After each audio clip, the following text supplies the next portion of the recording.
তাহলে মন্ত্রী সব কাজ ঠিকঠাক ভাবে করে এসেছো, তাই তো?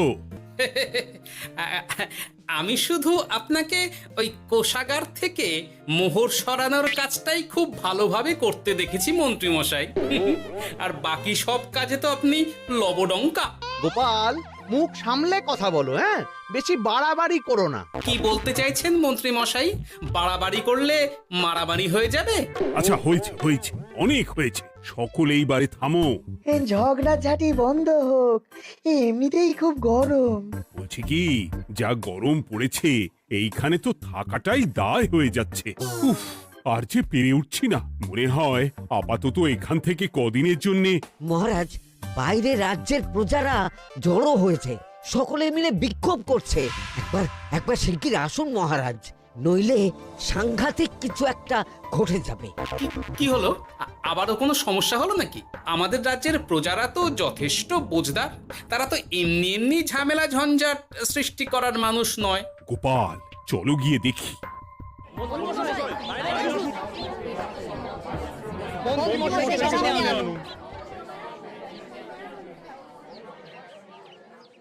কি ব্যাপার, তোমাদের কি সমস্যা হয়েছে? এইভাবে বিক্ষোভ করছো কেন? মহারাজ, মন্ত্রী মশাইকে সামনে আনুন, তারপর বলছি কি হয়েছে না হয়েছে। সেরেছে। আরে, আমাকে ডাকছে কেন? আচ্ছা, বলছি তোমরা একটু শান্ত হও। আমি বুঝতে পারছি তোমরা কিছু একটা কারণে খুবই অসন্তুষ্ট হয়েছো, তাই সেই জন্য বলছি আগে শান্ত হও, তারপর বলো মন্ত্রী মশাইকে কেন খুঁজছো, উনি কি করেছেন? গোপাল দাদা, তুমি তো জানোই রাজ্যে যা গরম পড়েছে, তার জন্য খাল বিল পুকুর নদী নালা একেবারে শুকিয়ে গেছে, চারিদিকে জলের হাহাকার। হ্যাঁ হ্যাঁ, সে তো জানি। গত সপ্তাহে এই সমস্যার কথা জানিয়ে মহারাজকে অনুরোধ করে গিয়েছিলাম যে রাজ্যের বাঁধটা যাতে খুলে দেওয়া হয়। কেন? আমি তো তোমাদের কথা রেখেছি। আমি তো দুদিন আগেই মন্ত্রীকে পর্যাপ্ত পরিমাণে মোহর দিয়ে বাঁধ খোলার কাজে পাঠিয়েছিলাম। কেন, উনি কি বাঁধ খোলেননি? সেইটা ওনাকেই জিজ্ঞাসা করুন। গত দুদিনে উনি তো বাঁধ খুলতে আসেনি, উপরন্তু আমরা ওনাকে ডাকতে গেলে উনি আমাদেরকে তাড়িয়ে দিয়েছেন। সে কি, এ তো ভারী অন্যায়। দুদিন ধরে অপেক্ষা করে আর না থাকতে পেরে আজকে আমরা এখানে এসেছি। এই অবস্থা আমরা কি করব? যদি আমাদেরকে আমাদের রাজ্য সাহায্য না করে তাহলে কোথায় যাব আমরা? ছি ছি ছি, আমি তো ভাবতেই পারছি না। মন্ত্রী, এই মন্ত্রী! মহারাজ, মন্ত্রী মশাইয়ের ব্যাপারটা পরে দেখে নিচ্ছি, আগে এদেরকে শান্ত করেই চলুন। মনে রাখবেন, প্রজারা একবার বিপক্ষে চলে গেলে কিন্তু খুব মুশকিল হয়ে যাবে। শোনো সকলে, তোমরা আজকের দিনটা একটু কষ্ট করো। আমি কথা দিচ্ছি, কাল সকাল হলেই বাঁধ খোলার ব্যবস্থা করব, ঠিক আছে? ঠিক কথা বলেছো তো গোপাল দাদা। দাদা বলে যখন ডাকো, তখন দেখো এই দাদা তার ভাইদের কিছুতেই নিরাশ করবে না। শুধু আজকের দিনটা একটু চেয়ে নিচ্ছি, ব্যাস। ঠিক আছে, আজকে আমরা চলে যাচ্ছি, কিন্তু কালকে কিছু না হলেই। কোনো কিন্তুরই জায়গায় নেই পুঁটির বাবা। আর তোমরা আর রাগ করো না। চিন্তা করো না, সকাল হলেই সাঙ্গ পাঙ্গ নিয়ে আমি বাঁধ খোলার কাজে নেমে যাব।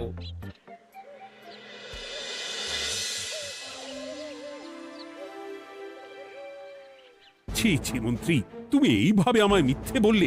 ভাবতেই পারছি না কি দরকার ছিল আমায় মিথ্যে আশ্বাস দিয়ে প্রজাদের সামনে নাক কান কাটার। মুখে কুলুপ কেন? উত্তর দাও। না, মানে আমার শরীরটা ঠিক ভালো ছিল না, তাই বাড়ি থেকে বেরোতে পারিনি।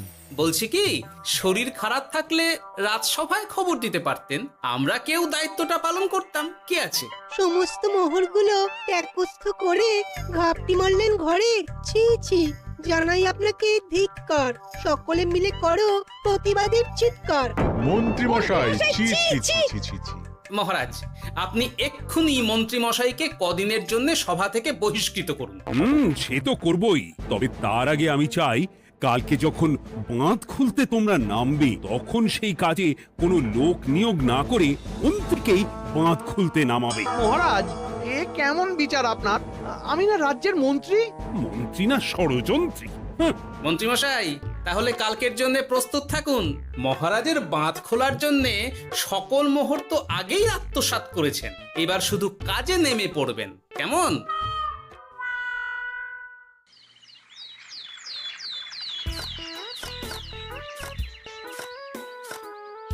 ওহ গোপাল, এইবারে ছেড়ে দাও, আর পাচ্ছি না। এত সহজে হাল ছাড়লে হবে বলুন? এই কে আছো? ওই শাবল কোদালগুলো দাও, আমি এদিকটায় খুঁচিয়ে দিই। সভাকবি, বিজ্ঞানী, এসো এসো এসো, হাত লাগাও। সবে মিলে করি কাজ, বাঁধ খোলা হবে আজ। বাঁধ খোলা হবে আজ, মন দিয়ে করো কাজ। একদম, হাত লাগাও, জোর লাগাও। গোপাল দাদা, সভাকবি, বিজ্ঞানী দাদা আর আর বাকি দাদা ভাইরা আসুন আসুন, সকলে একটু শরবত খান। আমাকেও একটু শরবত দাও। মোহরগুলো খেয়েও তৃষ্ণা মেটেনি বুঝি? হুম হুম। বাঁধ এক্ষুনি খুলবে, প্রজাদের সব জ্বালা জুড়োবে। বাঁধ খুলে গেছে। আমাকে বাঁচাও, আমাকে বাঁচাও। কোনো সময় ভুল করলে নিজেই সেই ভুল শুধরে আবার ফিরতে হয়। আপনিও তাই করুন মন্ত্রী মশাই, নিজে নিজেই উঠে আসুন। চলো সকলে। গোপাল, তুমি তোমার সাথীদের নিয়ে যা করলে সত্যি ভাবাই যায় না। মহারাজ, নিজেদের রাজ্যের সমস্যায় নিজেরাই কোমর বেঁধে নেমে সমস্যার সমাধান করেছি, পরিস্থিতি মোকাবিলা করেছি। এর জন্যে আপনি এমন করে বলবেন না। ওহ, তোমরা না থাকলে যে কি হতো। মহারাজ, আমরা আছি তো, এত ভাববেন না আপনি। আপনি বরং আমাদের সকলের জন্য কিছু খাবারের ব্যবস্থা করুন, খুব খিদে পেয়ে গেছে। হ্যাঁ, নিশ্চয়ই নিশ্চয়ই। তোমরা সকলে ভিতরে এসো, হাত পা ধুয়ে নাও, ততক্ষণে আমি রানীকে আহারের ব্যবস্থা করতে বলছি।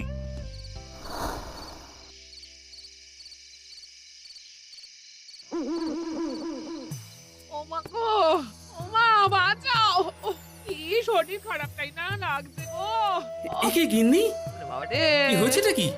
ও, তুমি এইভাবে এখানে শুয়ে কাতরাচ্ছ কেন? বলি তুমি এসেছো? হ্যাঁ, এই তো আমি চলে এসেছি। কি হয়েছে গিন্নি? তোমার কোথায় কষ্ট হচ্ছে? গরমে হাঁসফাঁস করছি গো, পারছি না। রান্না করতে গিয়ে খুব বাজে অবস্থা হয়ে গেছে গো, এই থেকে এইখানে পড়ে পড়ে গড়াচ্ছি। ঠিক আছে, আজ আর রান্না করতে হবে না গিন্নি, আমি রাজবাড়ি থেকে খেয়ে এসেছি। বাহ, নিজে খেয়ে এসেছো বলে আর রান্না করতে হবে না বলে দিলে? এদিকে রাত্রে আমি খাবো কি, সে খেয়াল আছে? হ্যাঁ হ্যাঁ, খেয়াল আছে, খেয়াল আছে। যাও, আমার জন্য রান্না চাপাও আর একটু জল দাও। দেখো, এত গরম পড়ে কৃষ্ণনগরের অবস্থা শোচনীয় হয়ে গেছে। বয়স্ক লোকেরা কোনো কাজই করতে পারছে না। সত্যি তো, এই গরমে রান্না করাটা খুবই কঠিন গিন্নি। কি বললে? আমি বয়স্ক লোক? আমার বয়স হয়ে গেছে, তাহলে নিজে কি? এই না না গিন্নি, আমি তোমায় কিছু বলিনি। আমি গোটা কৃষ্ণনগরের সাধারণ বয়স্কাদের উদ্দেশ্যেই কথাটা বললাম। তোমার তো বয়স হয়েছে বলে মনেই হয় না গিন্নি। ও তাই বলো?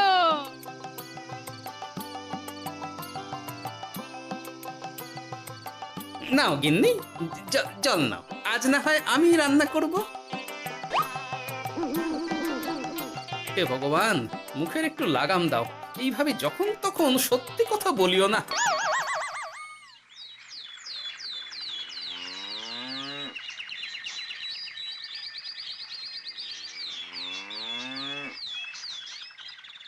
গোপাল দাদা, ও গোপাল দাদা, একবারটি বাইরে এসো, মহারাজ জরুরি তলব করেছেন। আবার কি হলো গোপাল দাদা, গিন্নি? একবার ও বাইরে গোপাল গিয়ে দাদা। দেখে আসি, বুঝলে? পেয়াদা এসে অনেকক্ষণ থেকে ডাকছে। গোপাল দাদা, আচ্ছা, গিয়ে গোপাল দেখো। দাদা, ও গোপাল দাদা, গোপাল দাদা, ও গোপাল দাদা, আরে তুমি এক্ষুনি একবার প্রাসাদে চলো, রানীমার খুব শরীর খারাপ করেছে, মহারাজ তোমাকে খবর দিতে বললেন। ঠিক আছে, তুমি যাও, আমি আসছি।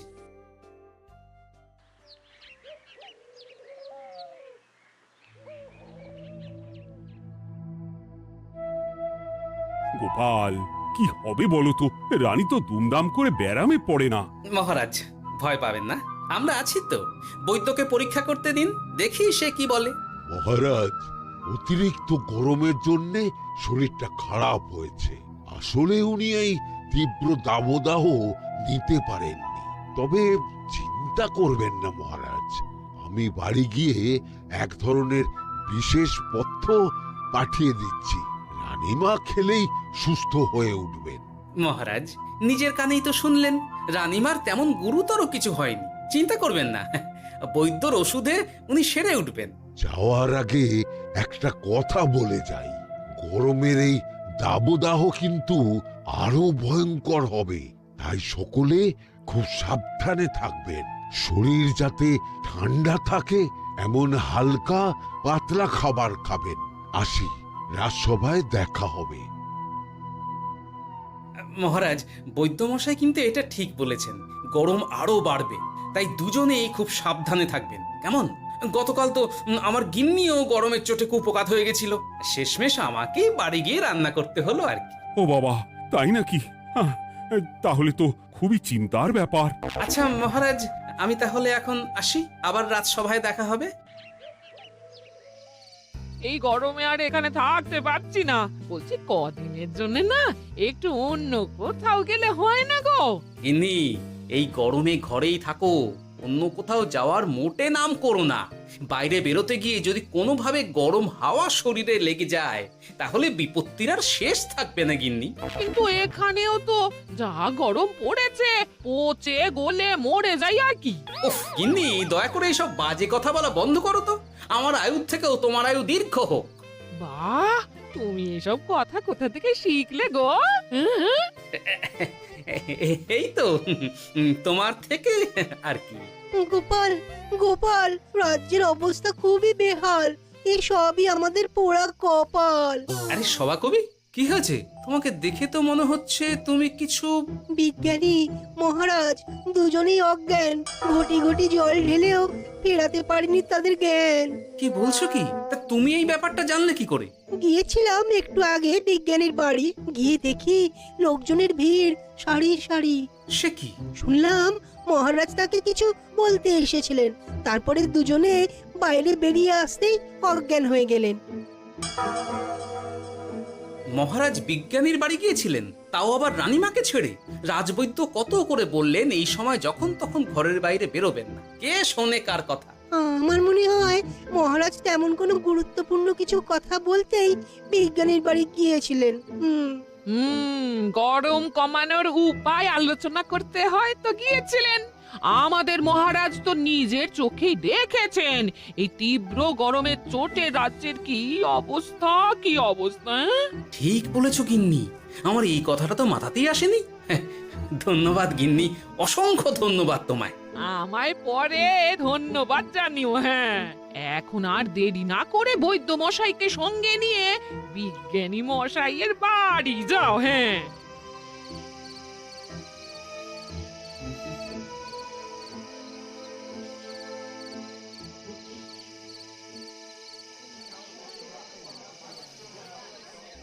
কি বুঝছেন বৈদ্যমশাই?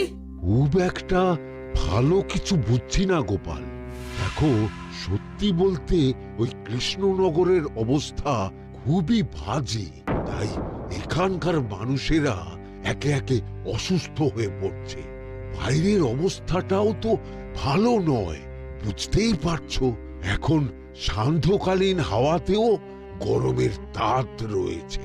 দেখুন, রাজ্যের যা অবস্থা তাতে যদি রাজ্যের মাথা থেকে সমস্ত প্রশাসনিক প্রধানরাই অসুস্থ হয়ে পড়েন তাহলে তো ভীষণ বিপদ। সে তো বটেই, এই জন্যেই আমি বলি কি, মহারাজ সহ সকল সভাসদেরা এই রাজ্য ছেড়ে কদিনের জন্য পাহাড়ি কোনো এক জায়গায় গিয়ে থাকুন, পরিবার নিয়েই যান। দেখুন, আগে নিজেরা বাঁচলে তবে তো রাজ্যবাসীকে ভালো রাখতে পারবেন, তাই না? কথাটা কিন্তু মন্দ বলেনি বৈদ্য। গোপাল, এই গোপাল, তুমি পাহাড়ে যাওয়ার ব্যবস্থা করো।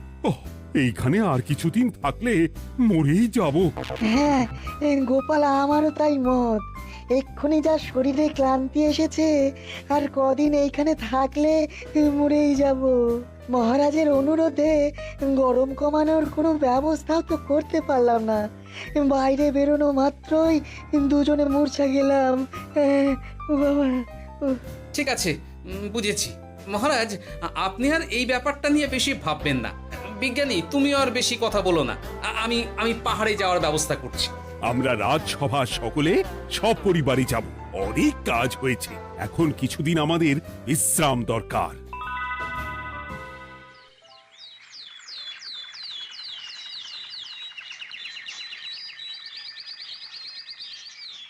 এ কি গোপাল, মন্ত্রীকেও তুমি আমাদের সঙ্গে নিয়ে যাচ্ছ? আহ, তুমি কি সব ভুলে গেছো? মহারাজ, আপনি খামোখা উত্তেজিত হবেন না। আপনার শরীরটা কিন্তু ভালো নেই। আর মহারাজ, আপনার রাজ্যে বাস করে আপনার থেকেই শিখেছি বিপদের দিনে পরম শত্রুকেও দূরে ঠেলতে নেই। গোপাল এটা ঠিক কথাই বলেছে। যতই হোক, উনি তো আমাদের মন্ত্রী, তাই এই বিপদের দিনে ওনাকে ফেলে যায় কি করে বলুন তো? সত্যি গোপাল, তোমার তুলনা নেই। ঠং, সবই নাম কেনার চেষ্টা। গোপাল, চলো এইবারে রওনা দিই। বলছি, খাবার দাবার আর জলের কলসিগুলো উঠেছো তো? হ্যাঁ, খাবারের পাত্রগুলো আপনার জিম্মায় থাকবে, আর জলের কলসিগুলো আমি সামলাবো।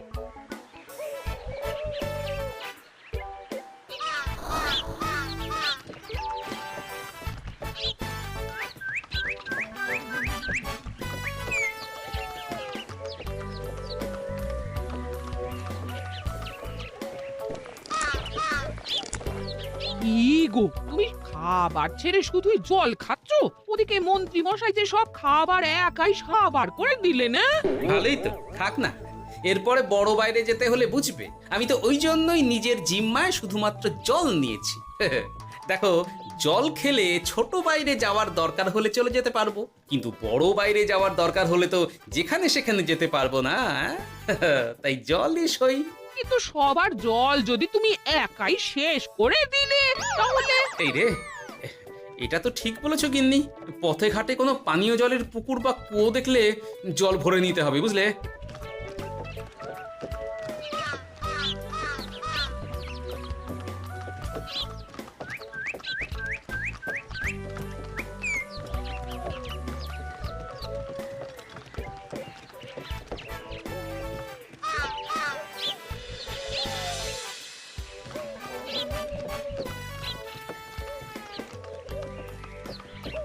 সকলে আসুন, দেখুন দেখুন, মহারাজ আবার মূর্ছা গিয়েছেন।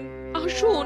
সে কি, কৃষ্ণনগর পেরিয়ে এসেছি, এখন এই অচেনা অজানা জায়গায় এসে মূর্ছা গেলেন? গিনি, চলো তো শিগগির গিয়ে দেখি। কেউ ঘাবড়াবেন না, মহারাজের শরীরটা আসলে খুব দুর্বল ছিল তো, তাই মূর্ছা গিয়েছেন। তবে চিন্তার কিছু নেই, আমি এক ধরনের পথ্য দিচ্ছি, এটা খেলেই উনি আবার সুস্থ হয়ে যাবেন। ঠিক আছে বৈদ্য মশাই, আপনি তাহলে যত তাড়াতাড়ি সম্ভব পথ্যটা তৈরি করুন। হ্যাঁ, আমার এই পথ্যটা তৈরি করার জন্যে একটু জলের প্রয়োজন। একটু জলের ব্যবস্থা করুন তো। এ মা, বলি গাড়িতে যে এক ফোঁটাও জল নেই গো, কি হবে? এই গোপাল, তুমি একাই সব জল খেয়ে বসে আছো? হ্যাঁ গোপাল, এখন এসব বাদ দাও, চলো একটু জলের ব্যবস্থা করি। হ্যাঁ, খানাখন্দ, খাল, বিল, নদী, সমুদ্র, যেখান থেকে পারো জল নিয়ে এসো। জল ছাড়া এই পথ্য বানানো অসম্ভব। গোপাল, এ কি করা যায় বলো? দাঁড়াও, আমি একটু ছোট বাইরে থেকে ঘুরে আসছি। হ্যাঁ, খুব জোরে বেগ আসছে, ত্যাগ না করতে পারলে বুদ্ধি খুলবে না।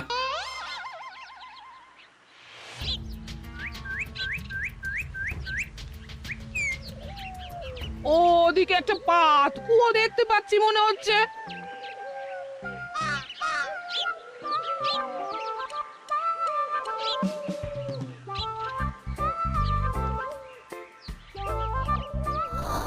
জল কোথা থেকে পাবো? তবে কি জলের অভাবে আজকে মহারাজ সুস্থ হতে পারবেন না? রানীমা, ব্যাকুল হবেন না, আমি আছি তো। আমি থাকতে কিচ্ছু অঘটন ঘটবে না। সকলে শুনুন, বিশেষত মহিলাদের বলছি, আপনারা সকলে নিজেদের কাছে যত শাড়ি আছে সেই প্রত্যেকটা শাড়ি আমাকে দিন। আমি শাড়ি জুড়ে জুড়ে লম্বা রশ্মি বানাবো, তারপর সেই রশ্মিতে বালতি ঝুলিয়ে জল তুলব। দয়া করে কেউ দেরি করবেন না।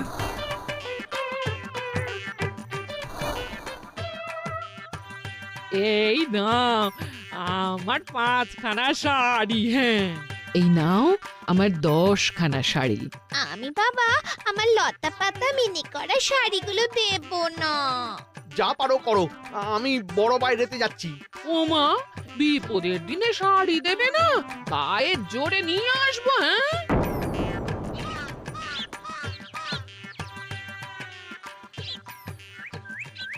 এ বাবা, এখনো কিছুটা কাপড় লাগবে তো। যা গভীর পাতকুয়া, সবার সব শাড়ি তো কাজে লাগিয়ে দিয়েছি, এখন কি হবে? আরে ওই তো কার একটা ঝোপের কাছে ধুতি পড়ে রয়েছে, যাই ওইটাই নিয়ে নি। এই গোপাল গোপাল, আরে করো কি ওটা তো আমার ধুতি। আরে আরে আমি এই ঝোপে বড় বাইরের জন্য এসেছি। আরে মন্ত্রী মশাই, বড় বাইরে করার সময় অযথা অন্যদিকে মন দেবেন না, তাহলে পেট সাফা হবে না।